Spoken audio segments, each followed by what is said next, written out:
जय जिजाऊ, जय शिवराय, जयस्तु मराठा.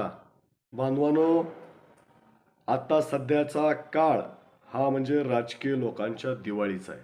राजकीय लोकांचा सीझन चालू आहे आणि या सीझनमध्ये तुम्हाला आकर्षित करण्यासाठी वेगवेगळ्या कुलपुक्त्या ते लढवत आहेत. वेगवेगळ्या प्रकारे तुम्हाला आकर्षित करण्याचा प्रयत्न करत आहेत. त्यातीलच सगळ्यात महत्त्वाचा भाग असतो राजकारणामधला हा तरुण वर्ग, इलेक्शनच्या पिरियडमधला.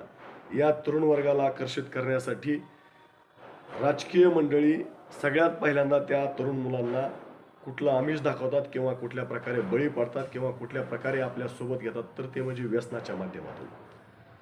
व्यसन एकदा करायला त्या पोरानं चालू केलं की त्यांना माहीत असतं हा कार्यकर्ता मरेपर्यंत आपला होतो, कोणाचाही परत त्या ठिकाणी तो ऐकत नाही, स्वतः विचार करत नाही. म्हणून माझी तरुणांना विनंती आहे, समाज बांधवांना विनंती आहे की भावांनो, तुम्ही हात जोडून विनंती करतो, व्यसनाच्या नादी लागू नका.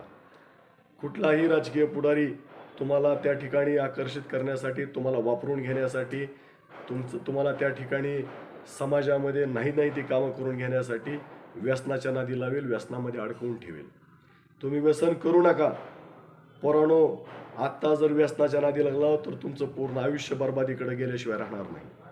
म्हणून व्यसनाच्या नादी लागू नका. उलट मी असं म्हणेन, जी पोरं जो नेता व्यसन करायला तुम्हाला शिकवतोय त्या नेत्याला तुम्ही या इलेक्शनमध्ये धडा शिकवा. कारण त्या नेत्याला जर असं वाटतं असतं की तुमचं चांगलं व्हावं, तर तो नेता नक्कीच तुम्हाला चांगल्या मार्गाला, उद्योगाला लावेल, व्यसनाकडे घेऊन जाणार नाही.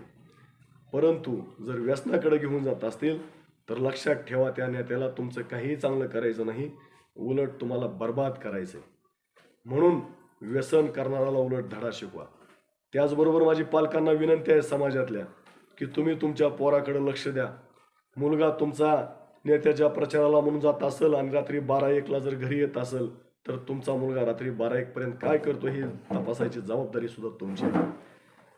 त्याच्यामुळं तुमचा मुलगा घरातून जाताना कसा होता आणि संध्याकाळी घरी आल्यानंतर कुठल्या अवस्थेमध्ये आला, ही सगळं तपासायची जबाबदारी तुमची आहे.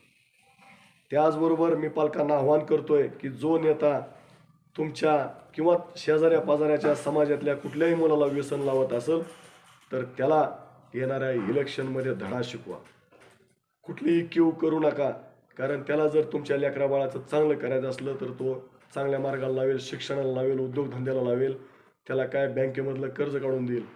परंतु त्याला तुमच्या मुलाचं वाटोळं करायचं आहे, आयुष्यभर त्याला कार्यकर्ता म्हणून ठेवायचं, म्हणून व्यसनाच्या नादी लावतोय. व्यसन करण्यासाठी